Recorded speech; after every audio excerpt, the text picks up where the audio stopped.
ভূত.com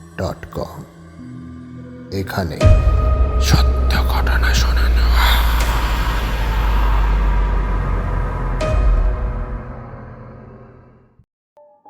welcome back to ভূত.com।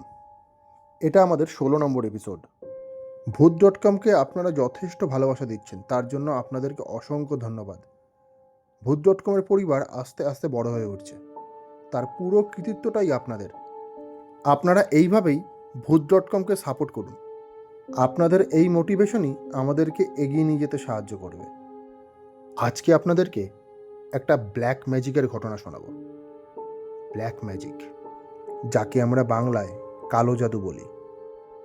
আপনারা জানেন কি না জানি না, আমাদের ওয়েস্ট বেঙ্গল যেরকম বিভিন্ন রকম ফেস্টিভ্যাল, যেমন দুর্গাপুজো, আবার বিভিন্ন রকম খাবার এইসবের জন্য বিখ্যাত, ঠিক একইভাবে কালো জাদুর জন্যও কিন্তু বিখ্যাত। কালো জাদুর দিক থেকে ভারতবর্ষের দ্বিতীয় স্থানে রয়েছে ওয়েস্ট বেঙ্গল। আজকের ঘটনাটা আশা করি আপনাদের খুব ভালো লাগবে।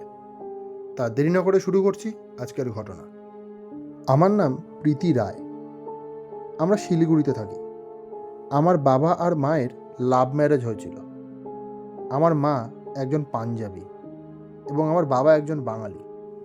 আমার 16 বছর বয়সে যখন আমি মাধ্যমিক পাশ করেছিলাম, ঘটনাটা ঠিক তার পরের 2018 সালে আমি মাধ্যমিক পাশ করি এবং মাধ্যমিকে আমি খুব ভালো রেজাল্ট করায় আমার মা ও বাবা দুজনেই খুব খুশি হয়েছিল এবং গর্ব করে আত্মীয়দের ফোন করে আমার রেজাল্টের কথা বলছিল।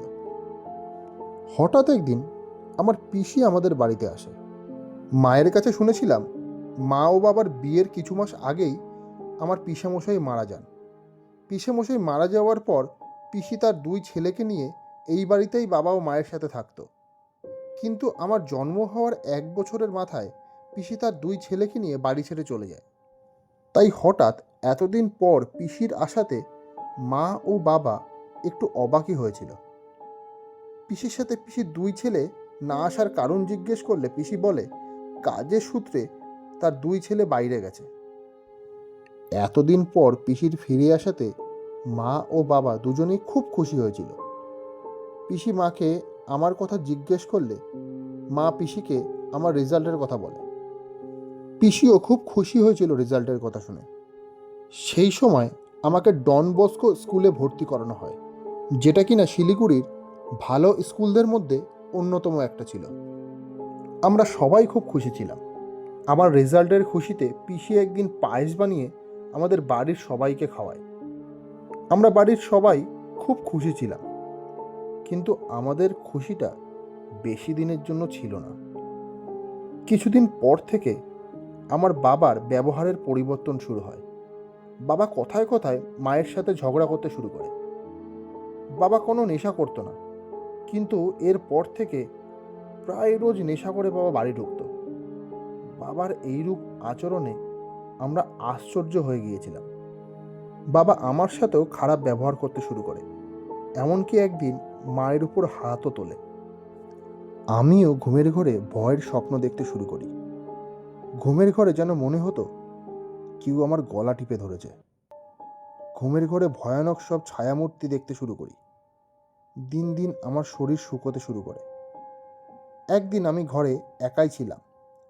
বাবা তখনও কাজ থেকে ফেরেনি, আর মা আর পিসি পাশের বাড়ির নিমন্ত্রণ খেতে গিয়েছিল। যেহেতু আমার শরীর খুব খারাপ ছিল, তাই আমি সেদিন যাইনি। আমি ঘরে বসে বই পড়ছিলাম, কিন্তু বই পড়তে পড়তে মনে হচ্ছিল জানালা দিয়ে কেউ যেন আমার দিকে এক দৃষ্টিতে তাকিয়ে আছে। জানালার দিকে কৌতূহল বশত তাকাতে দেখি একটা নারী মূর্তি জানালার সামনে দাঁড়িয়ে আমার দিকে এক দৃষ্টিতে তাকিয়ে আছে। ওই অন্ধকারের মধ্যেও সেই নারী মূর্তির উজ্জ্বল চোখ আমি স্পষ্ট লক্ষ্য করছিলাম। তার দৃষ্টি দেখে মনে হচ্ছিল যেন কোনো শিকারী তার শিকারের দিকে তাকিয়ে আছে। সেই নারী মূর্তির সেই বিকৃত মুখ দেখে ভয় আমি চিৎকার করতে করতে দৌড়ে ঘর থেকে বেরিয়ে যাই। আমার ঘরটা ছিল দোতলায়। সিঁড়ির কাছে আসতে দেখি সেই নারী মূর্তি নিচে সিঁড়ির কাছেই দাঁড়িয়ে আছে এবং নারী মূর্তিটা আমাকে দেখে কোনো মরা লাশের মতন আমার দিকে আস্তে আস্তে এগোতে শুরু করে। আমি ভয়ে পাথরের মতো একই জায়গায় দাঁড়িয়েছিলাম। ইচ্ছে করছিল ছুটে পালিয়ে যাই, কিন্তু কেন জানি না সেই জায়গা থেকে নড়তে পারছিলাম না। যেন মনে হচ্ছিল কেউ আমার পা শক্ত করে ধরে রেখেছে। নারী মূর্তিটা আস্তে আস্তে আমার একদম কাছে চলে আসলে আমি অজ্ঞান হয়ে যাই। যখন জ্ঞান ফেরে তখন আমি বিছানায় ছিলাম। আমাকে ঘিরে বাড়ির সবাই দাঁড়িয়েছিল। মায়ের কাছ থেকে জানতে পারি মা ও পিসি ঘরে ঢুকে আমাকে সিঁড়ির কাছে অজ্ঞান হয়ে পড়ে থাকতে দেখে। আমি এতটাই ভয় পেয়েছিলাম যে কথা বলার অবস্থায় ছিলাম না। কিছুটা স্বাভাবিক হওয়ার পর আমি বাড়ির সবাইকে সব কথা খুলে বলি। তবে সব বলার পরেও আমার বাড়ির কেউ আমার কথায় বিশ্বাস করেনি। মনে করেছিল ওটা আমার মনের ভুল। কিন্তু ওই দিনের পর থেকে আমি মাঝে মধ্যেই ওই বিকট নারী মূর্তিকে দেখতে পেতাম। সেই নারী মূর্তি শুধু এক দৃষ্টিতে আমার দিকে তাকিয়ে তাকিয়ে হাসত। দিন দিন আমার শরীর আরও খারাপ হতে শুরু করে। আমি এতটাই দুর্বল হয়ে পড়েছিলাম যে নিজের পায়ে দাঁড়ানোর ক্ষমতাও হারিয়ে ফেলেছিলাম। এই ঘটনার কিছুদিন পর একদিন রাতে শুয়ে আছি, এমন সময় আমার বুকের উপর ভার লাগতে শুরু করে। ভারের পরিমাণ আস্তে আস্তে বাড়তে শুরু করায় আমি চোখ খুলতে দেখি সেই নারী মূর্তি আমার বুকের উপর বসে আমার দিকে তাকিয়ে আছে। কিছু বুঝে ওঠার আগেই সেই নারী মূর্তি আমার গলা টিপে ধরে।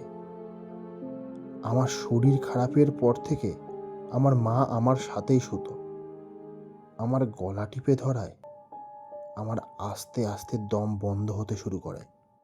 আমি প্রাণপণে চেষ্টা করছিলাম মাকে ডাকার, কিন্তু মা আমার পাশে থাকা সত্ত্বেও আমি শরীরের কোনো অঙ্গ প্রত্যঙ্গ নাড়াতে পারছিলাম না। শুধু কোনো জড় পদার্থের মতো শুয়ে মৃত্যুর অপেক্ষা করছিলাম। কিন্তু আমার গোঙানির শব্দে মায়ের কোনোভাবে ঘুম ভেঙে যায়। মায়ের ঘুম ভাঙতেই সেই নারী মূর্তি হঠাৎ করে চোখের সামনেই উধাও হয়ে যায়। মা আমাকে এরকম অবস্থায় দেখে তাড়াতাড়ি উঠিয়ে বসায় এবং আমার কি হয়েছে জিজ্ঞেস করতে আমি মাকে সমস্তটা খুলে বলি, কিন্তু মা ভেবেছিল আমি হয়তো স্বপ্ন দেখছি।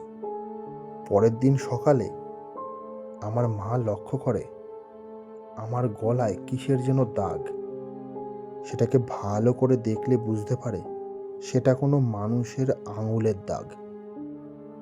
কেউ গলা টিপে ধরলে যেরকম আঙুলের ছাপ বসে, ঠিক তেমন।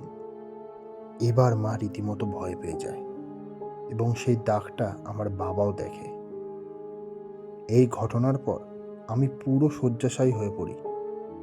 আমাকে ভালো ভালো ডাক্তার দেখানো হয়, কিন্তু সব ডাক্তাররা একই কথা বলে আমার কোনো মানসিক সমস্যা আছে।